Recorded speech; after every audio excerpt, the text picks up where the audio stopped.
We're focusing on the external war, which must take place. Brother College taught us that the revolution must take place on a physical plane, but it also must take place on a spiritual plane. And we have to combine the two components. No warrior just use one gun. You understand what I'm saying? So the enemy doesn't use one tactic. The enemy doesn't just use guns to kill our people. The enemy uses all kinds of strategies and tactics to destroy the vitality and sustenance of our people. So we have to look at revolution with a broader lens and not reduce it to overt oppression. Of course there's overt oppression, but the war is covert. The war is happening under our noses, on your dinner plate. Dr. Laila Africa teaches us, the great scientist and genius of our time, teaches us that until you are ready to wage a war on your plate, at the dinner table, you are in no capacity to wage a war against this beast. That's where the first war has to take place. And you see the result of our external war, but then you see the collateral damage of the dietary war. We got great leaders and soldiers for our people who are dying early, who could be good soldiers in this fight, but are dying early because they got prostate cancer, because they got heart disease, they have diabetes. Brother Richard King dealing with health problems. You understand? Great scientists and scholars who have made contributions in this struggle are dying before their time. Amos Wilson. See, we got to look at this thing from a different angle with a wider lens. The war is not just, guns. The war is happening with that damn fork and knife in your hand. How can you be a man or woman that is sane and everything you eat comes out of a box? You're eating out of a damn cardboard box. And you talking to me about revolution? How you going to have one? You too damn constipated to even have a revolution. You ain't going to make it 5 steps. You're going to shoot the beast, but then you ain't going to even be able to get away because you farting and throwing up on yourself, man. We got to deal with health because it is the health and vitality of our people, the youth and the elders, the connection that is there that will pull us out of this. The elders are dying. They cannot teach us the wisdom that they have garnered from living here. So when they die and they go on to the realm of the ancestors, the youth don't have any teachers anymore. So now it's the youth teaching the youth. And you're wondering why everything's all backwards and messed up. Then you're wondering why the minds of our young girls and our young boys are so messed up.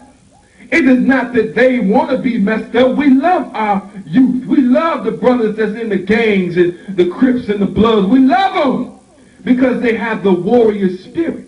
But what we have to do is take that warrior spirit and cultivate it so that they will understand that a war has been waged against them before they had even got here. And if they understand that, then we can take it to the next level. And we can unite the youth with the elders and pull ourselves to the next level. That's what we got to do. And if we're not doing that, man, you can just forget about it. There's no other way around it. When you're eating everything out of a box, how can you be sane? How can you be in touch with the ancestors in nature when half of your food come out of the box?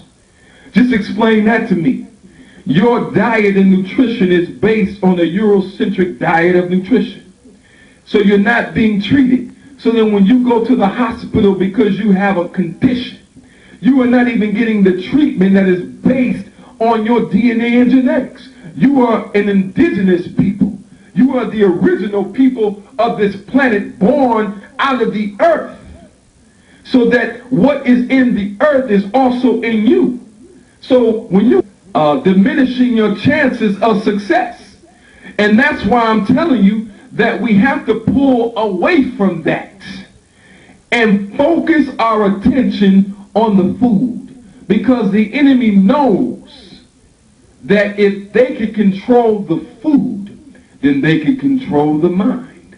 See, you don't understand, when you don't have proper nutrition, it affects your mind. It affects how you think. It affects your thoughts. So now I'm controlling your thoughts, because if you're eating out of a box, surely you're going to start thinking inside of a box.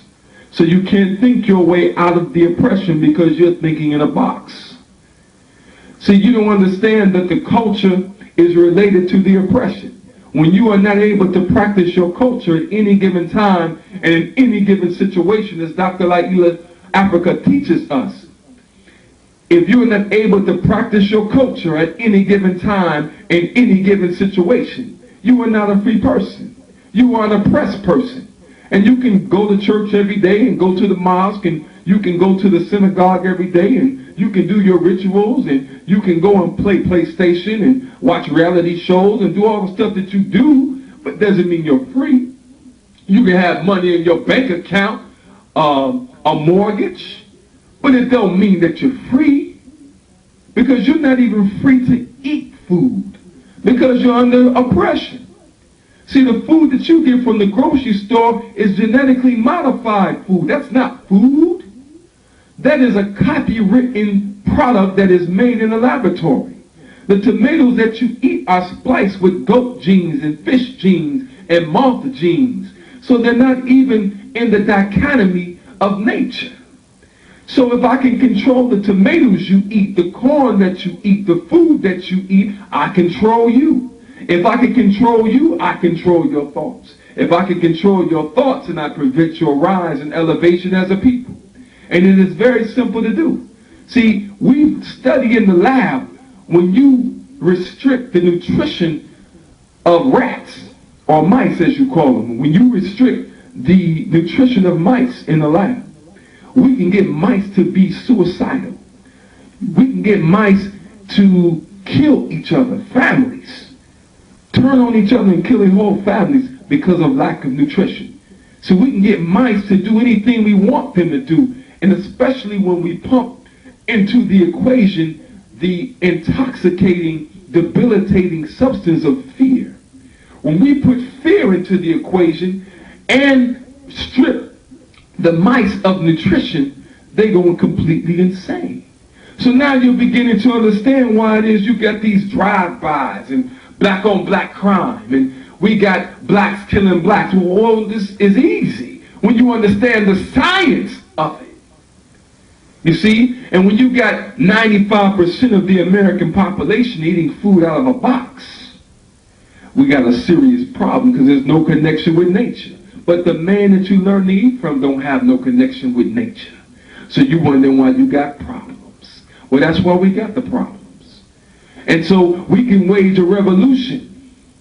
We can spark a revolution in our people, but we got to spark a revolution on the dinner table. Because too many of our leaders and strong spokespersons are dying too soon. See, you don't understand the connection between the elders and the youth. The elders teach the youth. The elders teach the youth. The elders give us the wisdom so that we can navigate through life with the rich lessons of life, but in a system of oppression. In this situation, when the people are under oppression, I don't give a damn if you got a black president. The money ain't black. The man on the money is still a white man. So that should tell you clearly that no one's in control in terms of our people here. The people that are in control are the neocons and the conservatives. They're controlling the political, geopolitical structure of our country.